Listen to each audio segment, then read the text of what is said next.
లేఖలు రాసి చిరుగాలి చేతికి ఇచ్చి ఎప్పుడోనే పంపించాను, నువ్వు చూడలేదా? నా మనసే పడవగా చేసి కలలన్నీ అలలుగా చేసి ఎప్పుడోనే పంపించాను, నిన్ను చేరలేదా? చెప్పాలని అనిపిస్తున్నా, నా ఎదుటే నువ్వు కూర్చున్నా, మనసులోన మాట నీకు చెప్పలేకపోతున్నా.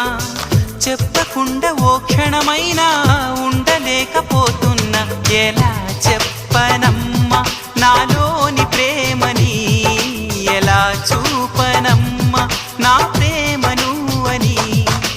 అవునని అంటావో మరి కాదని అంటావో, ఏమంటావో